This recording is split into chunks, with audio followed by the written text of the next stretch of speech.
See her back doing the AV. She's the person who's the head of our committee for speakers. So these guys hustle like crazy to get speakers out here. We have one more announcement, and it's going to be Kathy, and I'm going to turn it over to Kathy because Kathy will not only do her wonderful announcement, she will be introducing our incredible speaker this morning. Good morning, everybody. I think everybody knows I also work with lifelong learning, and I wanted to let you know that we are having a special Valentine's Day concert with chocolates. On Tuesday, Valentine's Day, the 14th of February, here in the Burger at 7 o'clock. It's a table seating, and you can bring your own booze, and we'd love to have you come. It's $25. So you can register online, or you can register with me or at Lifelong Learning as well. We do have a bunch of, we have a bunch of concerts coming up for the season. And if I could turn them over, it'd be good. And including Frederick Hodges, which is Valentine's Day. He's a jazz pianist, ragtime, blues. Then we have in March, we have the Gamelan Sikon Jayas, which is ballet music and dance, which will probably be something most of us don't know about, but it should be a great learning experience. Then again, we're going to have on May 19th, we're going to have More Joy, our very own Oakmont group. They're very popular. We're going to have August 3rd, a classical and contemporary chamber music group with Ian Sharf. Again, Holland and Coots trio, who are jazz and blues, and they've been here several times and very well attended. They're coming sometime in August, but the date hasn't been decided. And lastly, we're going to have Mad Tolling Trio, which is a jazz and classical award-winning violinist on Saturday, November 19th or 18th, excuse me, and the Burger Center, $25 at 7 o'clock. So we have lots of things going on. We also have a class coming up. It's a 3-week class on gems of the world, and the teacher said at preview that he would be happy to appraise one piece of jewelry for each student. So bring your jewels and come and see this guy because he's very, very interesting. So now for the main event, I'd like to introduce Peg Melnik. She's a very interesting person. She's a writer, a journalist, a good wine critic, and an impressive and an interesting person. Let's get her experience out of the way. As you probably know, she's a renowned journalist for the Pulitzer Prize-winning Press Democrat. She is the lead author of The Explorer's Guide to Napa and Sonoma County, now in its 11th edition. She's written for the Huffington Post. She wrote the Gratitude Report, which has gotten over 741 million visits over the last 6 months. She's been published in the Los Angeles Times, the San Francisco Chronicle, and the Boston Herald. Once you start talking with Peg, you can't help but notice that she's wicked smart. And she has a very strong spiritual side. We told her that talking about wine is nice, but we'd really like to know how she got into it. So we'll get to hear more about that in just a while. We Googled Peg and found her website, and it's a beautiful website. And do you know it's not what you know about wine or even journalism. Her website is about the kinds of I'm flunking speaking. It's how deep hands, bonds, and friendships between women, how we make it. Last week we did the Women in Science. This week it's Sunday with Peg, who's also going to talk about another aspect of the female world. So just consider this is a special peek that men don't often get into, how women think and feel and function. You're welcome, Ben. So let me now turn it over to Peg Welnick, and thank you. Thank you. Thank you so much. Thank you. In journalism, I have learned to expect the unexpected. For example, how is it that I came to be in a helicopter with a billionaire? It's really very simple. One morning, I was taking off with my reporter's notebook and a pen, and I went to the late Jess Jackson's Alexander Valley Winery, and I was expecting to do just a simple Q&A for the magazine Savor at the time. We got to talking, and of course, Jess Jackson was on the list of billionaires, so there were some financial questions I asked, and I will never forget that he pulled out of his pocket $2.28, put it down, and he said, "This is what I walk around with, Peg." He says, "All my money is in real estate." So I had a chuckle at that. We went on through the interview. Then all of a sudden he says, "Peg, would you like to go up in my helicopter?" And in my head, I heard myself say, just in my head, "Absolutely not. I don't even like helicopters. I have 2 children, you know. I don't think so. No, the answer is no, absolutely not." But then I heard myself say, "Sure, that sounds fun." So we go up in his helicopter and we go up over the Mayacamas, but we stop. We touch down kind of in a mountainous area. And he's showing me all these swaths of mountainsides. And I'm thinking, okay, this is where his money's going. He owns whole mountains. This is his real estate. We go on, we lift off, and then we go to La Coya, which is a boutique winery of his in the Napa Valley. We taste Cabernet Sauvignon, mountain fruit, and it's just lovely. And then, we go back, and I go back to the office, to the newsroom, and I'm thinking, this isn't really how I expected my day to go. So, there are countless adventures in journalism, and they're unexpected. So today, what I want to do is take you with me on some of the adventures I've had, and I also want to take you behind the scenes into journalism. So we begin at this very special crossroads. One of my favorite editors of all time, she was the former feature editor, Corinne, and she said, "The most respectable newspapers are a crossroads of the smartest people you'll ever meet and the most ethical."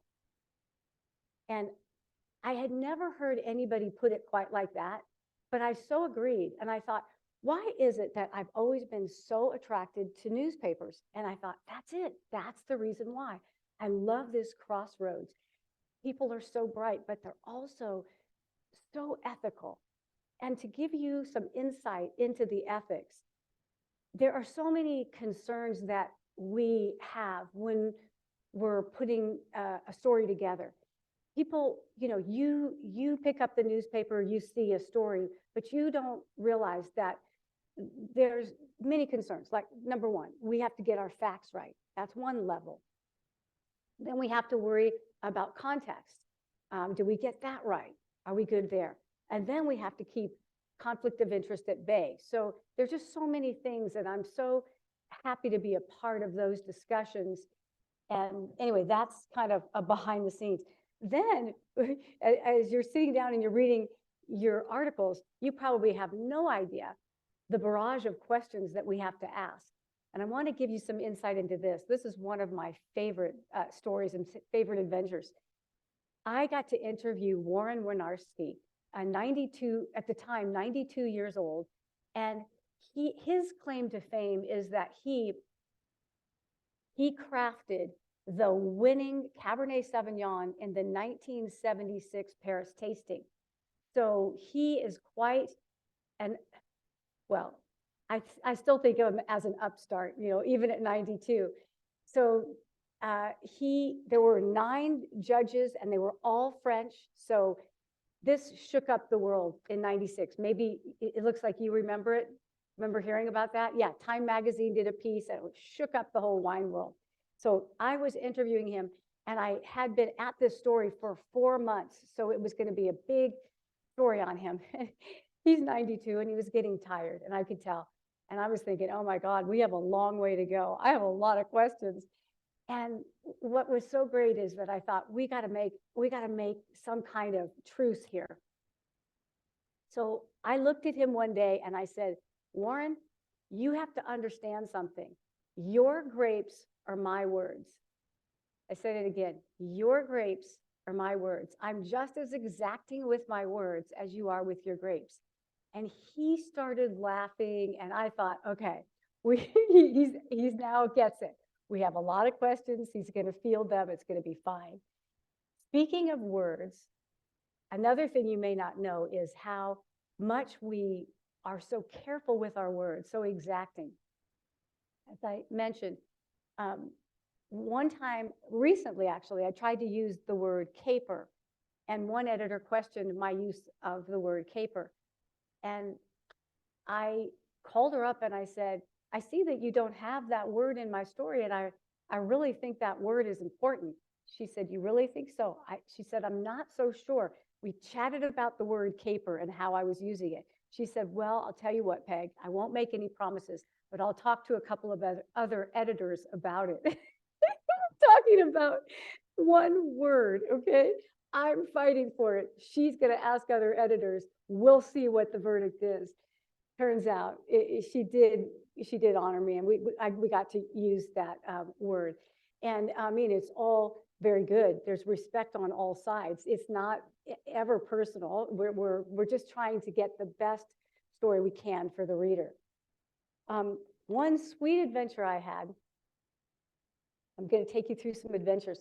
One sweet adventure I had was meeting Dorothy Gator and John Brecker, then of the Wall Street Journal, and they wrote the wine column for the Wall Street Journal.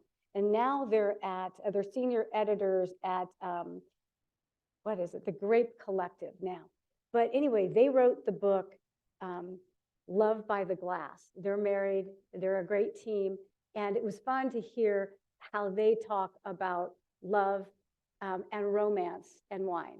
So that was just great. Having coffee with them and hearing their story, being able to write about them was really a sweet adventure. Now for my most daring adventure. I proposed this idea to my editor and she said, I'm not going to tell you what the idea is yet, but here's what she said. She said, I'll let you go if you call me right when you get home from it, just to pique your interest. What I was trying to do and what I did do is I wanted to explore Headwaters Forest. Now, maybe you remember back in the 1990s when environmentalists and loggers were at, they were really, at odds. And what I wanted to do is I wanted to see Headwaters Forest, and I actually heard that there were people being shuffled in and out, like politicians and journalists and other people being shuffled in and out, secretly getting to go in there. So I wanted to do that, and I had Earth First people, activists help me get in. But what they told me was, they said, well, Peg, we've been arrested before, and if the cops come, or the sheriff, we're going to have to ditch you, but don't worry, follow the water, you'll get out. Now, it's 3,000 acres of redwoods, and they're virgin redwoods, and they're ferns. I swear to God, they're as tall as me. So I'm kind of going like this, and I could get lost in a park. I'm not that, fearsome. I'm a girl, I was a Girl Scout, but still, I was like scared. And they revealed that to me the morning of going out there. We're going out in the dark. And they said, by the way, Peg, and that's when they tell me. And I'm like, oh my God, I hope I live through this. Anyway, I did. And I got to see the most incredible virgin redwoods, 2,000 years old. Some of the trunks were the size of a 2-car garage. I know that's hard to imagine, but I witnessed it. And people oftentimes go to see redwoods but I'm just going to tell you, it's nothing like when you go to a virgin redwood forest and you only see like a shaft of sunlight coming in. Everything is dark, and it's one of the most beautiful sights. I will always consider that as one of the most beautiful sights that I've ever seen. And behind the conflict was Charles Hurwitz, who bought Pacific Lumber. And what he did was he was trying to pay off the junk bonds. Some of you remember, pay off the junk bonds quickly. So he was cutting more quickly, and that was the problem there. So anyway, that's my most daring. I lived. I lived. Okay, now for my philosophy about wine and life. People may not know this about me, but I'm a Francophile. I absolutely love the French culture. I think the language is silk. I love it. Ce soir is tonight. And I mean, really, if you have to choose ce soir or tonight, what would you choose? I'm asking, really? Ce soir, of course. So in loving everything about the French culture, I see wine and life through that lens. And I'm challenging you to change your perspective a little bit. I'm kind of daring you to take on that idea of being a Francophile, even just for a few minutes, but just try to see wine and life that way. And I have 3 different dares that I'm hoping that when you walk out, you'll take on my challenge, you'll take on my dares and shake it up a little bit. So the first is to see wine like food. The French absolutely see wine like food, and they have it on their table almost every night.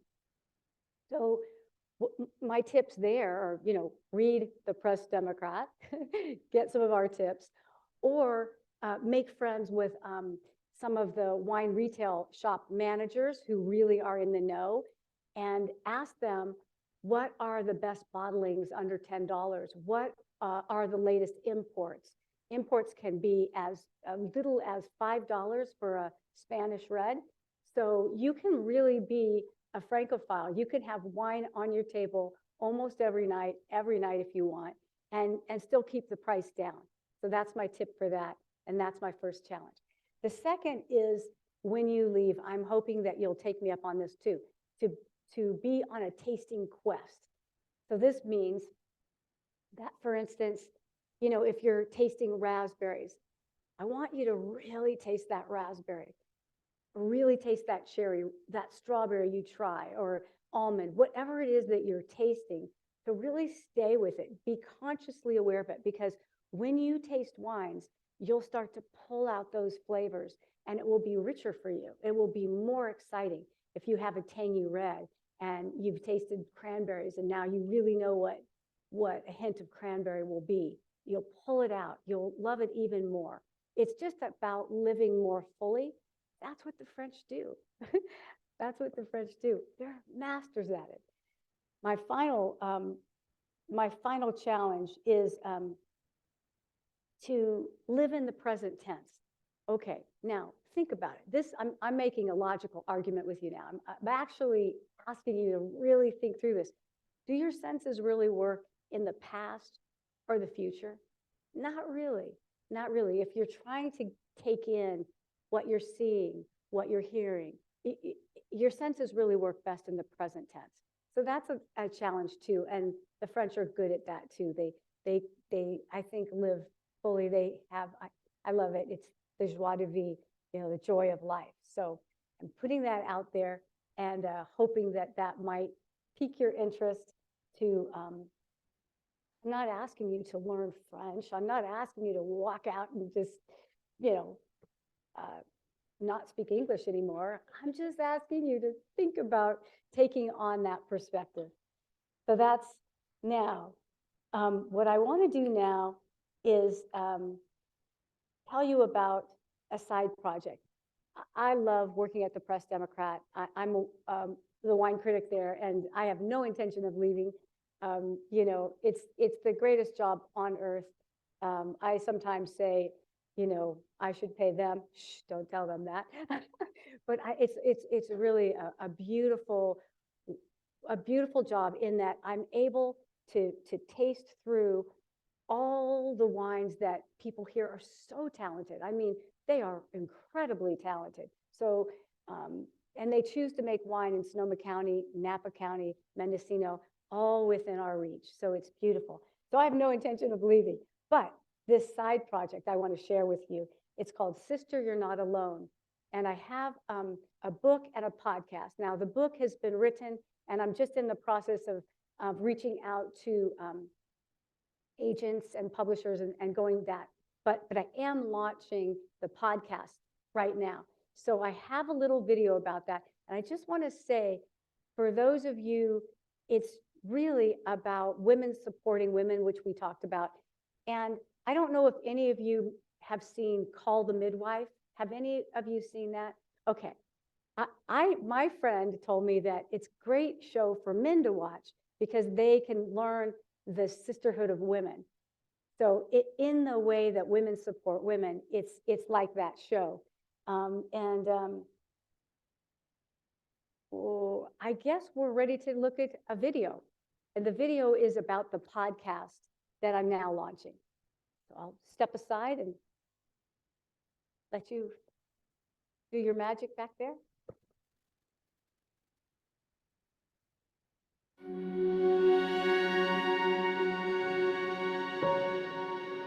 As a woman, who do you invite into your inner circle?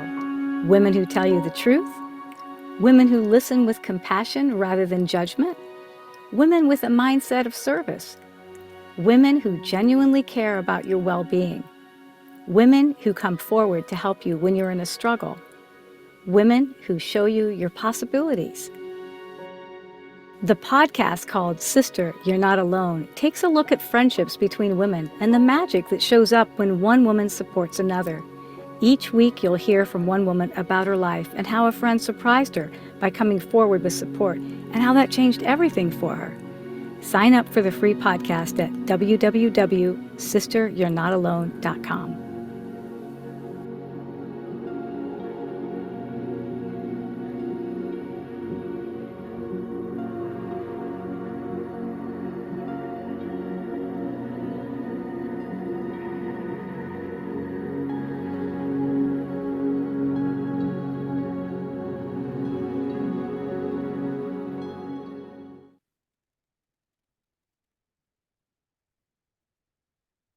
So that's that project. But I do want to say that I'm open for questions, if anybody has on anything, the wine world, that world, anything at all, if you have questions. Yes. We'll be passing the mic around, so if you'll wait for us to get it over to you. Questions? You want to put your hand up? Right here, yes. Hold it like this. So when you pick, Mike, I know last week it was Zinfandel and Eric Miller Yes. from Kokomo. How many Zins do you taste to come up with those 4 that you Yes. use for your column? Like how many do you weed out or? Yeah, that's such a good question. In this case, what I did was we had the 4 on the front, and then inside, I put in all the tasting notes of I think there were 10 that I tried for that. And I pulled them in. And sometimes it's as many as 20. With our new format, we're kind of limited to 4 on the front, but inside I can do more. And I'm going to tell you that something's coming up I'm so excited about. This is for February 8th to honor Black History Month. I'm going to do a specialty tasting as well. And I've put the word out for as many Black vintners to send their wines into me. And I'm reaching out to Napa and Mendocino County too. And I'm not sure how many that I'll pull in, but I intend to do the same thing. On the inside, I don't want to be limited to our format. On the inside, I'll put all the tasting notes if I can. I don't know how many I'll get, like if I get 30. But to tell you, this is a good backstory. One time I I went to the organization and I said, I'm going to do a tasting on Zins. I said, can you, talk to the producers and have them send me Zins? You wouldn't have believed it. In my house, I had at least 200 Zins that came. So I decided I can't do that anymore. So now I couldn't do it because it was time. I did taste through them, but it was just so time consuming. And so I decided I can't do that. But now I specifically will pull out and ask for certain wines. And I try it, but I don't always do that, but I can't go to an organization anymore and do it that way. That's a good question though. Yeah. In that case, it was probably 10. Yeah, Okay, question? I have a question. So you were doing general journalism, looking for things. How did you get from that into doing just the wines? Yes. Okay. Yes. Well, what happened was I came in 1989, and I was doing freelance. I had just gotten my story, the Headwaters Forest. I didn't tell you, but that got picked up and got in the LA Times, which opened a lot of doors for me. I'll tell you, that's the way you do it. It's you build your credibility one story at a time. That got me in. Then I got into the San Francisco Chronicle, Oakland Tribune, and elsewhere, and into the Press Democrat. But what happened before that is that I came out here, was starting to do my freelance, and someone wanted to do a tour guide book, and it was from the East Coast, and they came out and they called the Press Democrat. At the time I was a freelancer, but this editor, then the features editor, knew of me and my work, and because I was in the LA Times, he trusted my work, and he then introduced me or sent my name to this gentleman on the East Coast. And that's what we now have is the Napa and Sonoma book in its 11th edition. So I'm the lead writer on that now. But that basically, at that point, I had just been a writer and a taster. I came from the Midwest. So I had been, but they liked my writing, and they liked my enthusiasm. So that's how that sort of began. And I came from the Midwest. I think it all begins, not to belabor this answer, to summarize it, but it all begins with my 5th grade teacher. We all have a teacher that means everything to us, right? Mine was in 5th grade. Her name is Mrs. Ground. She's passed, so she was Mrs. Ground. And she opened everything to me. My curiosity was unleashed in a way. And it was so, life became, everything was all about learning then. So she didn't know it, but she actually made me a journalist during that year I had her, because I was asking questions every which way, which is what we do. We ask questions for a living. That's what we do. So then, I went to the University of Illinois. Then I got a master's in public affairs reporting, and I worked, when I was at U of I worked at the newspaper there. And then I worked at Burlington, Iowa. So I was a cub reporter in Burlington, Iowa, covering everything, education, City Hall. No wine in Iowa at the time, so I wasn't a wine. But then once I got out here, a position came open, and first of all, it just first it was the food and wine, and then they split it off to wine, and then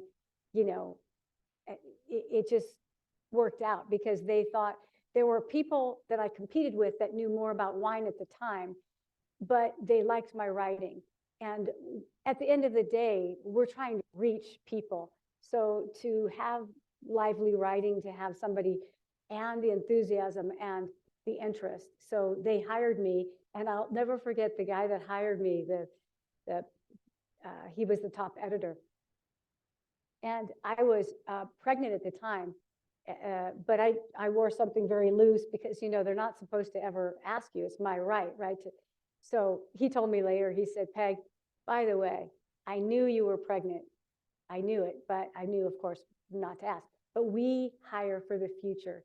So we knew that you'd be taking a maternity leave, but we knew that, you know, and I've been there for 23 years, which is one of my jokes. I say, I have been here long enough to have launched a kid, because I was pregnant at the time I began, and my son is so wonderful. He's, you know, he's in computer science, and he graduated, and now he's at a job, high-tech job. And I always say, he is going to make the Alexa comic. You know, he's very funny, and we all need an Alexa in our home that's like a comedian, right? So he's going to be the one, I think, to create that. That's my long-winded way of answering the question. What changes and challenges are you seeing in the local wine industry as a result of climate change? Great question. Yeah, that's one of the biggest things we're talking about right now. And just to let you know, every single morning that I'm working, I check all the top wine sites. That's my job.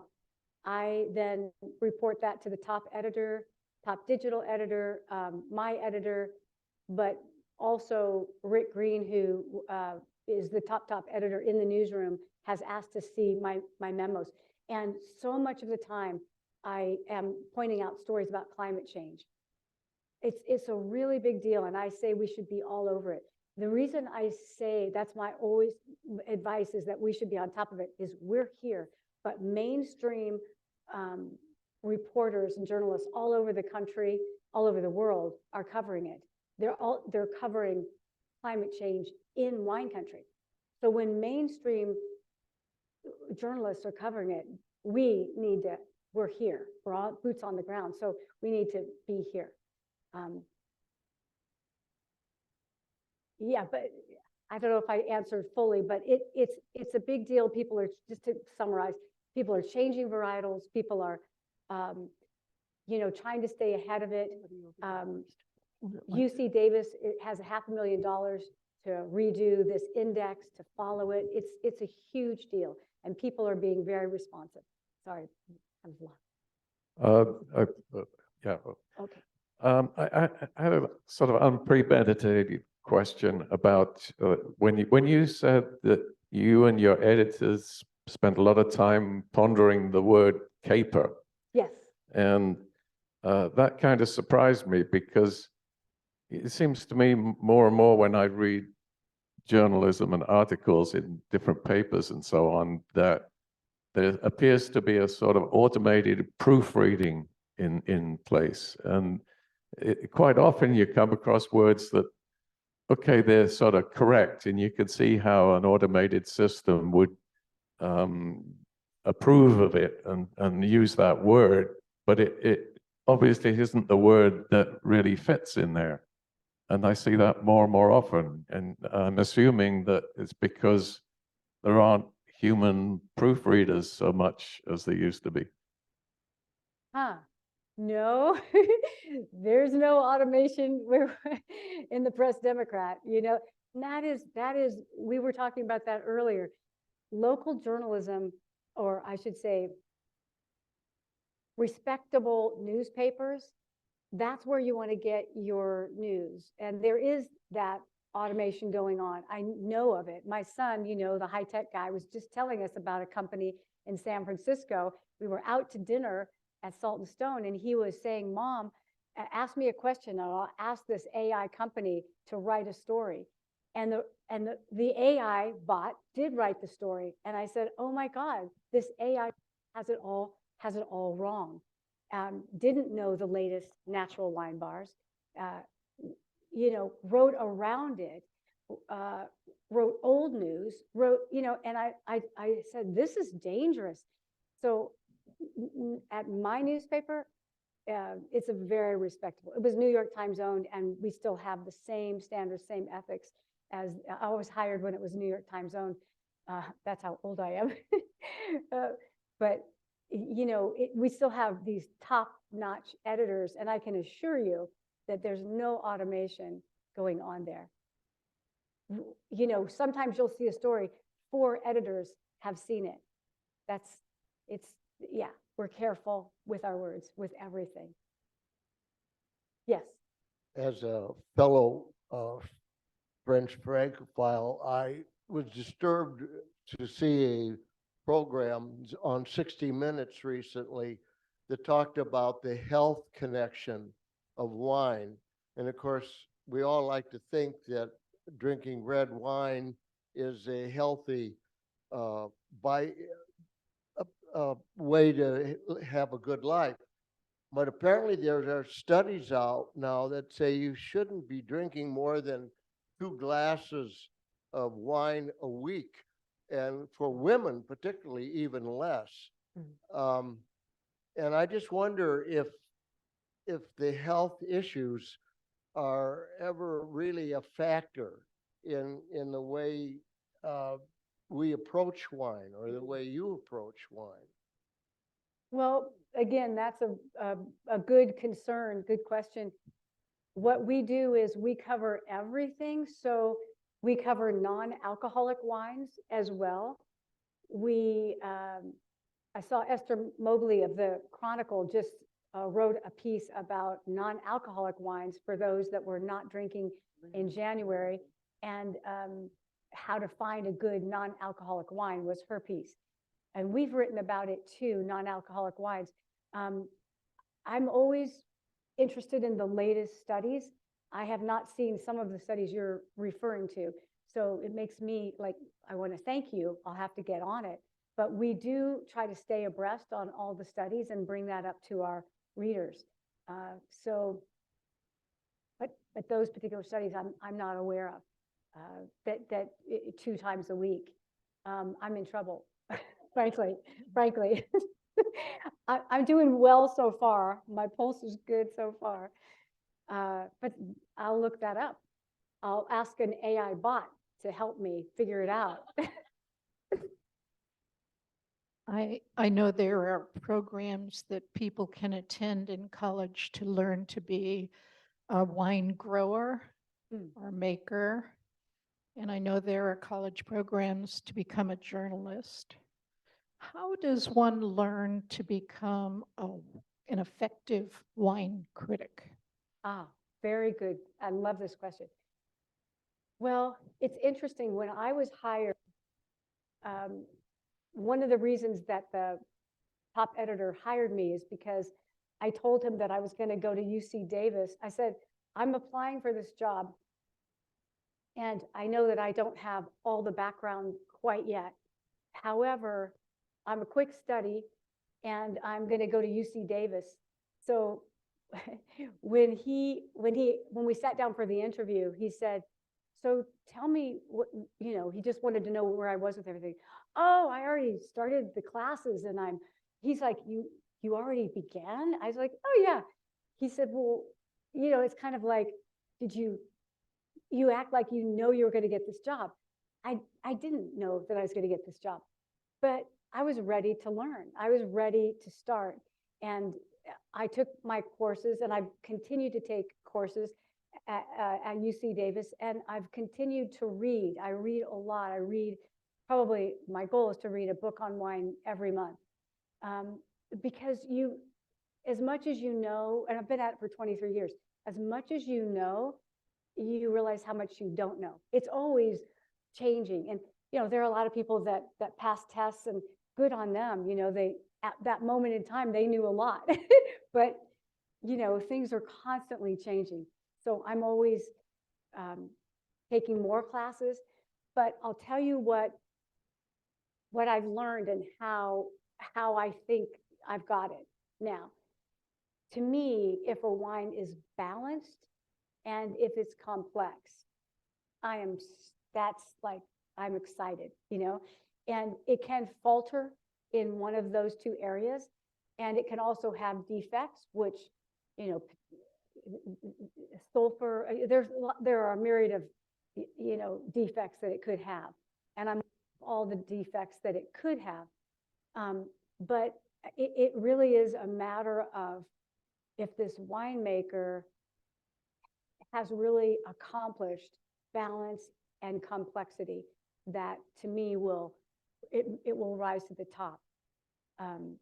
And I also realized that as a wine critic, the one thing you can't be is prejudice. You know, gosh, everybody should learn to be this, because we would rid the world of prejudice. Wouldn't that be great? But we do, we don't we say, okay, if this varietal isn't my favorite, I don't care. Is the wine well made? So I've been I've been a taster for blind tastings.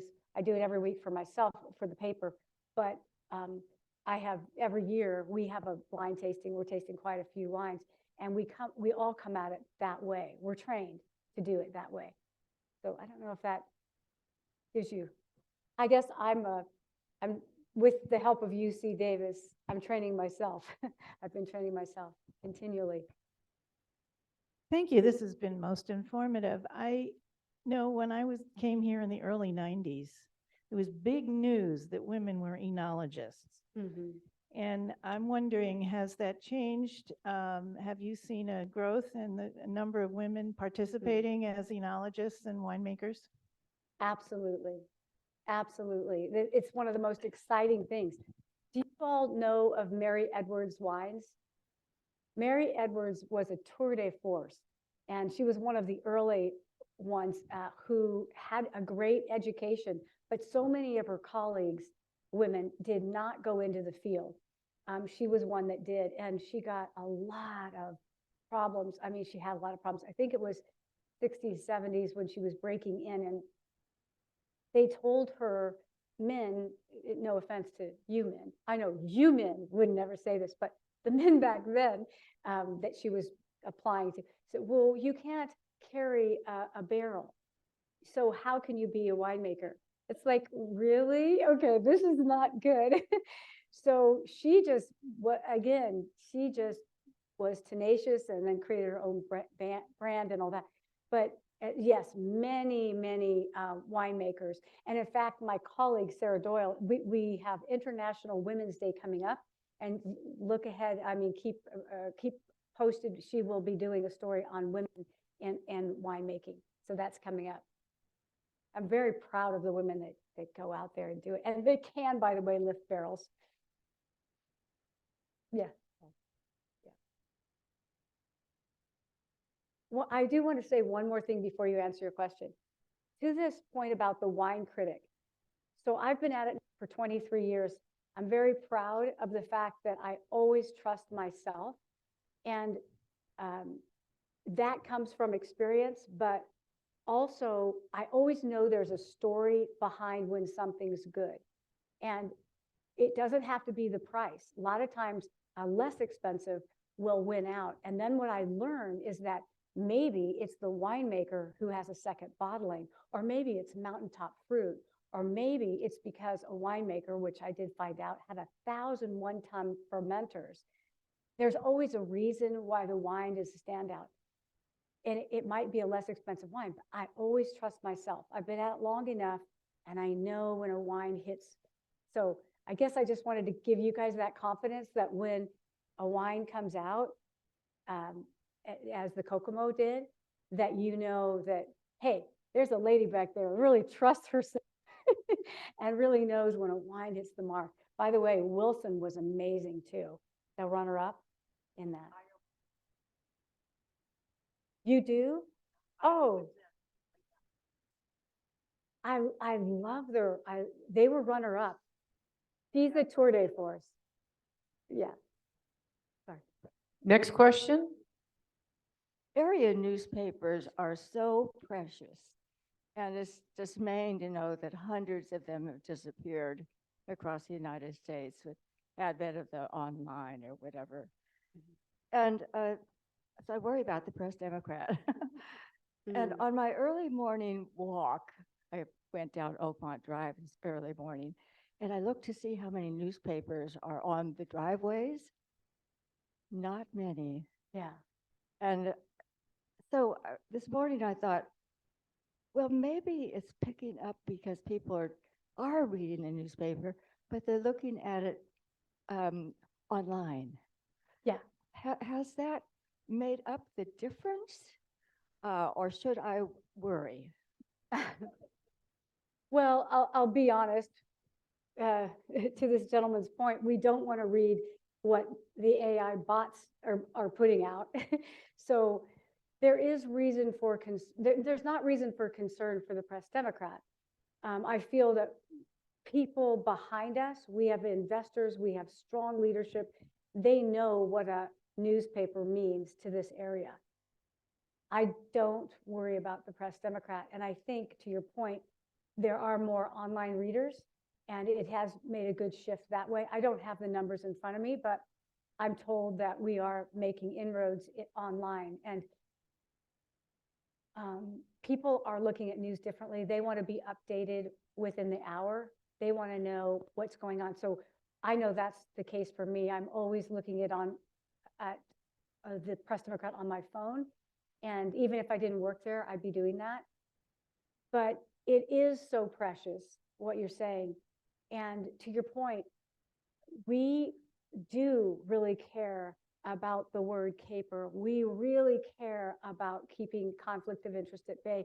We really care about getting the context right. It's not just the facts, but we are meticulous. We are exacting. We have many editors. When a big Sunday piece, like the piece I did on Warren Winarski, that came out on the front page, 4 months work.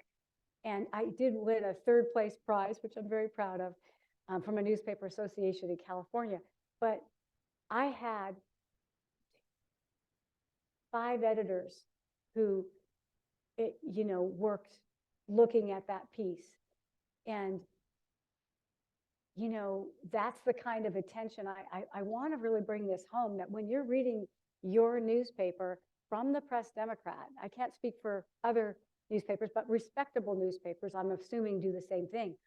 We really care. I mean, we're in this business. Look, I'm not making $1 million. I'm not, it's not, I'm not a stockbroker. I'm not, I'm in it for my love of wine now, but my curiosity about people and the stories behind wine. But in general, all my colleagues, they are some of the finest, most ethical people, but they're bringing you the news after going at it on all sides of it, and making sure it's balanced, making sure making sure it has the depth. And we do have to fight for small newspapers. We do have to fight for this part of our world. So I share your concern. I'm not worried about the Press Democrat. It has, again, strong investors behind it, strong leadership, and people who really understand what a newspaper of our caliber means to this area. So I'm not worried there. But yes, across the country, we're watching small newspapers, the demise of them, and it is very frightening because what we're then operating with is not the truth. We have to have the truth. This is America, where democracy depends on the truth. I could go on, but I won't. Yeah. So I keep thinking about the 2 words, balance and complexity. Yes. Is it, for those of us who are really not wine experts, is it possible for you to explain what you mean by each of those words, maybe by using examples of how something isn't balanced or isn't complex? Yeah, I'd be so happy to do that. The way I describe complexity, I know many of you like orchestras, and you like the movements, and you like the, and I tasted one wine in a cab retrospective, and it took my breath away because it reminded me of the different movements in an orchestra. It went from this flavor to this flavor to this flavor to that flavor, and then again. And I just thought, oh my God, this is like being, hearing an orchestra play. This is like the symphony.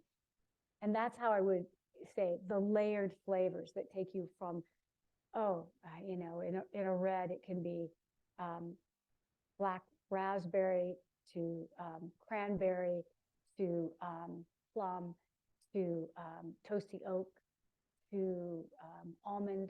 It can be to toffee. I mean, that's what we're talking about, that range of flavors. And when a wine beats another wine out, I'm going to just say that the Kokomo had complexity, and the reason it beat the Wilson is that it was more complex. Both were beautiful wines, but it was more complex. So it actually, edged it out. As for balance, so you have acidity and you have sweetness, and you want to make sure a wine is right in that crisp spot. Not too sweet, not too crisp, just right in that middle spot where the acidity makes it really crisp is the only way I know how to put it. But other people have explained it where you don't want anything sticking out flavors. So it's kind of a rounded, balance has a roundedness to it as well. When I taste Grenache, I often do, during 4th of July, I like to do burgers and reds. And people say, what is the best wine to go with burgers? And it's wines that have the best balance because they have the acidity to take on this, juicy puck of meat. And they can, help balance the whole meal. So they can take the juiciness of the protein and work with it. So maybe that's a way of explaining too what it does for food. Does that help? I hope I've answered it. The only thing I could say is maybe come taste with me sometime. We'll take you up on that. Yes. Hold on, I'll get to Matt. Wait. Shh, wait, please. Oh, yeah.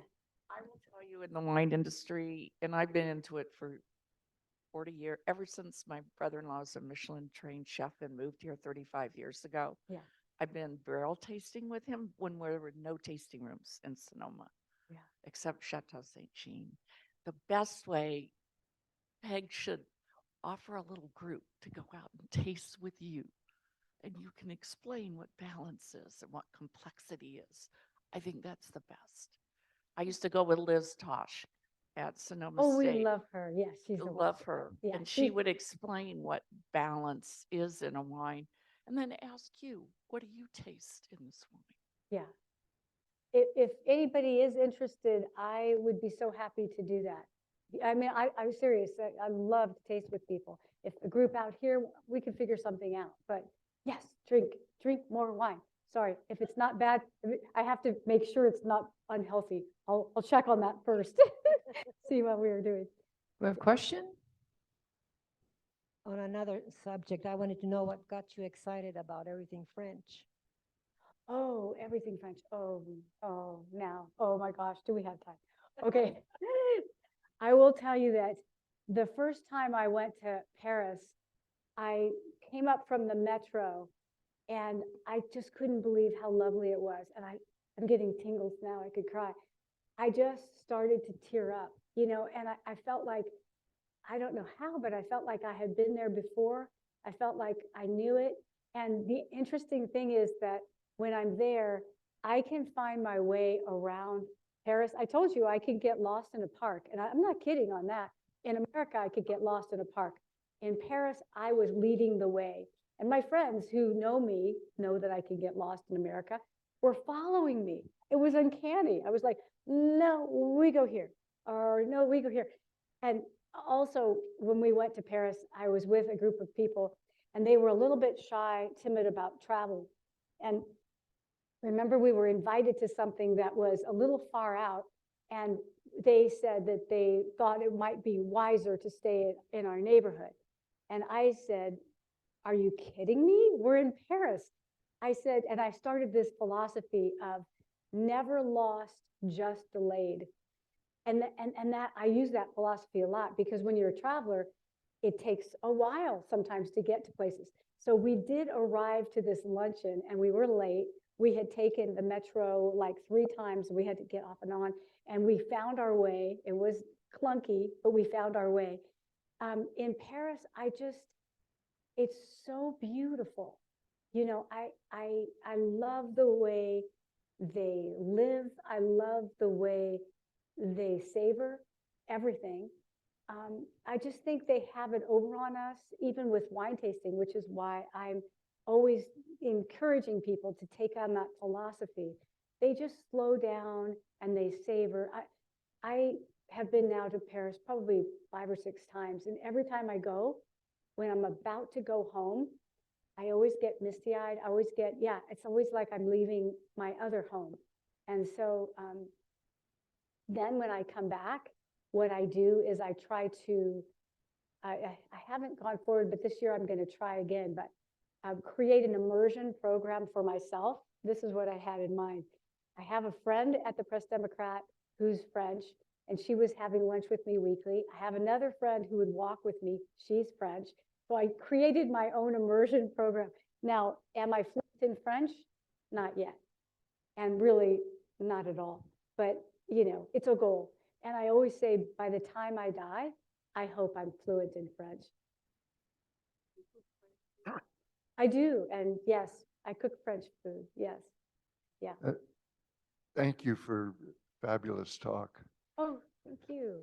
I have one question because I'll go into some place like the grocery outlet and see all these great deals and Yes. or the various other places. Is there any wine app that you trust at all for us to get a quick sense of whether a bottle is any good or not? Yeah, that's a story. I'm going to thank you because that's a story I should be doing is checking into those wine apps. And I'm going to say no at this point. I don't have one I could recommend. I really don't. I would really tell you to go to a wine retail shop and make friends with the manager, or read more of what we're doing, my colleague Sarah Doyle, myself, or other trusted newspapers, the San Francisco Chronicle.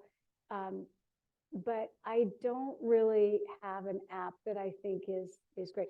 I did, this will interest you, I did a Google tasting recently in New York City. It was really fun. I went there and one of the gentlemen told me he was working on an app and he wanted to get my opinion on it, and he's still working on it. So we'll see what he comes up with, and maybe I'll make sure I have your name, and if something comes up, I'll get to you. But at this point, I don't want to refer anything. I'm not 100% sure of it. I'm just not sure. Yeah. Peg, thank you so much for such a great presentation. I hope you'll be Thank here for at least you. 5 more minutes if anybody wants to come and say hi. I want to again remind you,